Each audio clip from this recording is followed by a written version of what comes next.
বিপ্লবের পক্ষপাতী আর না হয় আপনি ৭২-এর বাকশালপন্থী। ৭২-এর পরাজিত বাকশালপন্থীরা আগামী 13ই নভেম্বর বাংলাদেশের বিরুদ্ধে লকডাউনের নামে যুদ্ধের ঘোষণা দিয়েছে। আমি ঘোষণা করতে চাই 13ই নভেম্বর কোন বাকশালপন্থীকে বাংলার রাজপথে আমরা নামতে দেব না। যদি প্রচেষ্টা চাই আমরা তাদেরকে রাজপথে মোকাবেলা করব ইনশাআল্লাহ। আজ ঐতিহাসিক পল্টন ময়দানে দাঁড়িয়ে আমি স্পষ্টভাবে দেখতে পাচ্ছি বাংলাদেশ আজ দুই ভাগে বিভক্ত। এক ভাগ ৭২-এর বাকশালপন্থী, আর এক ভাগ জুলাইয়ের বিপ্লবপন্থী। আজ বাংলাদেশের প্রতিটি রাজনৈতিক দল এবং পক্ষের কাছে আমার সুস্পষ্ট জিজ্ঞাসা, সবাই যার যার অবস্থান পরিষ্কার করুন। হয় আপনি জুলাই বিপ্লবের পক্ষপাতী, আর না হয় আপনি ৭২-এর বাকশালপন্থী।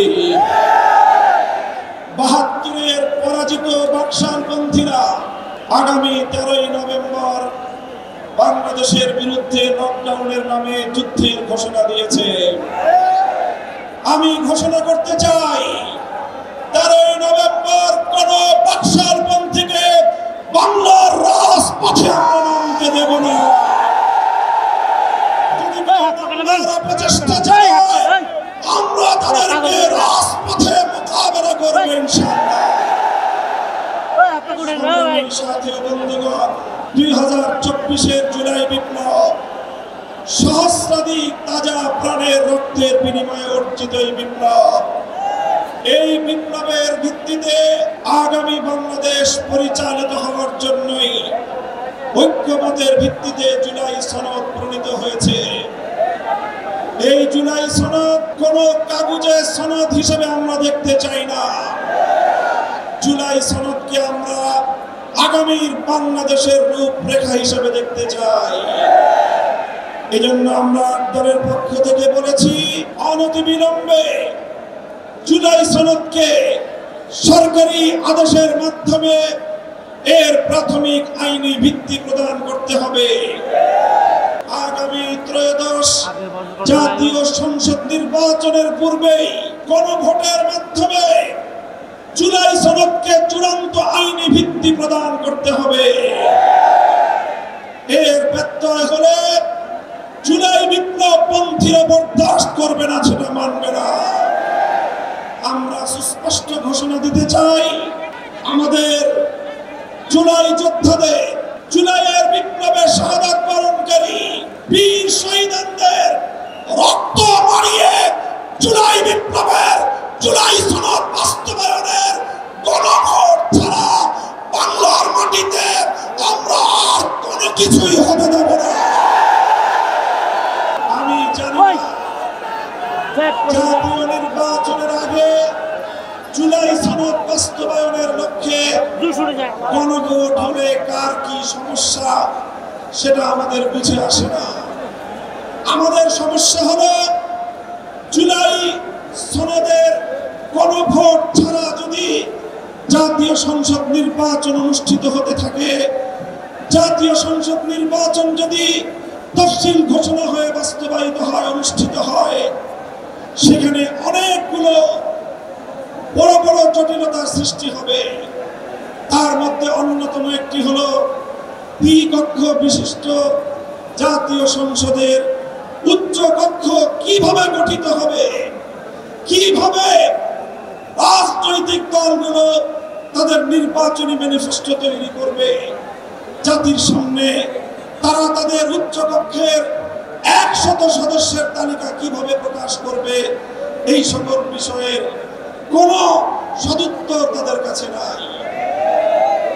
যারা জুলাই সনদের গণভোট জাতীয় সংসদ নির্বাচনের আগে অনুষ্ঠানের ক্ষেত্রে বিরোধিতা করছেন, আমরা তাদের সমস্যার কথা জানতে চাই। কোনো যুক্তি নাই, কোনো যুক্তি নাই। তারা জুলাই সনদের বাস্তবায়নকে ঠেকিয়ে দিয়ে বাংলাদেশে আবার ফ্যাসিবাদ কায়েম করবার ষড়যন্ত্র করছে। পরিষ্কার ঘোষণা করি, রক্ত দিয়ে যে ফ্যাসিবাদ বিদায় করেছি, প্রয়োজনে আবার রক্তের সাগর প্রবাহিত হবে।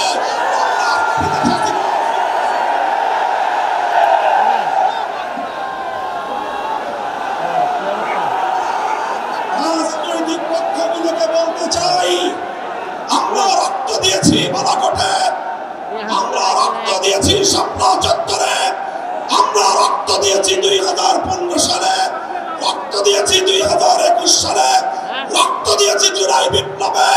আমাদের মুখোমুখি দাঁড়াবার চেষ্টা করবেন না। আমরা রক্ত দিয়ে অধিকার আদায় করি, রক্ত দিয়ে বাংলাদেশ কিনেছি, রক্ত দিয়েই বাংলাদেশের স্বাধীনতা রক্ষা করবো ইনশাআল্লাহ।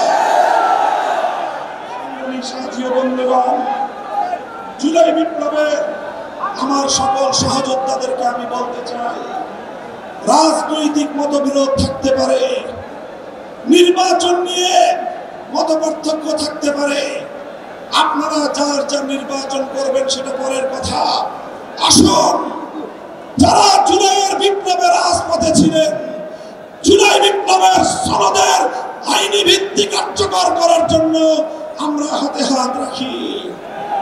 সংগ্রামী সাথী ও বন্ধুগণ, সর্বশেষ বক্তব্য, আগামী 13 তারিখ জুলাই সনদের গণভোটকে কেন্দ্র করে সরকারি সিদ্ধান্তের দিকে আমরা তাকিয়ে আছি। সরকার যদি জনগণের শান্তিপ্রিয় ভাষা বুঝতে ব্যর্থ হয়, আবার বলছি, সরকার যদি 8 দলীয় নেতৃবৃন্দের শান্তিপ্রিয় ভাষা বুঝতে ব্যর্থ হয়, যেই ভাষায় বললে সরকার বুঝবে, আমরা সেই ভাষাই প্রয়োগ করব, সেই কর্মসূচি ঘোষণা করব ইনশাআল্লাহ। প্রস্তুত থাকবেন তো আপনারা? ইনশাআল্লাহ যুদ্ধ করে ফ্যাসিবাদ বিতাড়িত করেছি, যুদ্ধ করে বাংলার মানুষের অধিকার আদায় করে ছাড়বো ইনশাআল্লাহ। changetv.press এক ফোঁটা হলুদ নেই।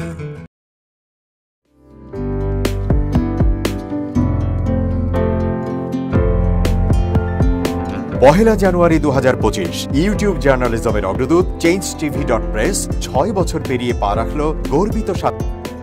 প্রতিটি সরকারের আমলে 10 বছর আমি কোনো ব্যবসা করতে পারিনি। আমার ব্যবসা বন্ধ করার জন্য যত রকম দরকার সব কাজই করেছে, শুধু একটাই বাকি রেখেছে, আমি গুটিয়ে নিয়ে যাইনি। নয়া দিগন্তর মাধ্যমে যাদেরকে আমরা চেষ্টা করেছি সার্ভিস দেওয়ার জন্য, এরা আমাদের অনেকেই খোঁজ খবর রেখেছে, ব্যস্ততার জন্য হয়তো দেখা সাক্ষাৎ হয় না, কিন্তু আমি একজনকেই পেয়েছি। তিনি হলেন চেঞ্জ টিভির আমিরুল মোমিন মানিক। উনি এক সময় দিগন্ততে ছিল, সেই হিসাবে আমাদের জানাশোনা ছিল। ওনার একটা ইন্টারভিউতে আমার খুব পছন্দ হয়েছে, সেজন্য আমি ওনাকে 10:30টার সময় ফোন করেছি। উনি উত্তরে বললেন, গলাটা খুব পরিচিত, প্রথমে হয়তো নামটা বুঝে সারেননি, আমার নামটা খেয়াল করতে। আমি সাথে সাথে নাম বলেছি এবং বলল যে 3 দিনের মধ্যে আপনার সাথে আমি দেখা করব। ওনার কমিটমেন্ট অনুযায়ী সেইভাবে এসছে এবং উনি বলছে, আপনার যত দুঃখের কথা সব বলেন, আমি প্রচার করব। আমি সত্যি সত্যি ওনার কাছে খুবই কৃতজ্ঞ। আমার মনে যেসব ক্ষোভ আছে, যেসব দানা বেঁধে আছে, আমি কিছুটা হালকা হয়েছি ওনার সাহায্যে। আমি চেঞ্জ টিভির উত্তরোত্তর সমৃদ্ধি কামনা করি এবং ভবিষ্যতে যেন আমার মতো একজন নাম না জানা লোককে চেঞ্জ টিভির সামনে এনে তাকে যেন উদ্বুদ্ধ করে। changetv.press এক ফোঁটা হলুদ নেই।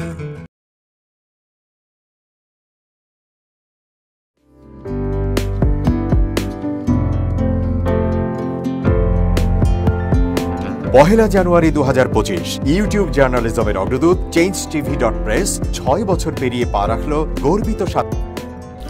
প্রিয় দর্শক, নতুন বছরের শুভেচ্ছা জানাচ্ছি। অনেক ঐতিহাসিক ঘটনা 2024-এ ঘটে গেল। আমরা নতুন করে স্বাধীন হলাম, ফ্যাসিস্টের পতন হলো, জুলাই আগস্টের বিপ্লবের শহীদদের প্রতি জানাই আমার স্যালুট। সাথে সাথে চেঞ্জ টিভিকে জানাই আমার অন্তরস্থল থেকে ধন্যবাদ এবং শুভেচ্ছা। চেঞ্জ টিভি 6ষ্ঠ বছর শেষ করে 7ম বছরে পদার্পণ করতে যাচ্ছে। এই সুন্দর মাহেন্দ্রের ক্ষণে চেঞ্জ টিভিকে ধন্যবাদ এবং চেঞ্জ টিভির অগণিত দর্শকদের রইল নতুন বছরের শুভকামনা। changetv.press, এক ফোঁটা হলুদ নেই।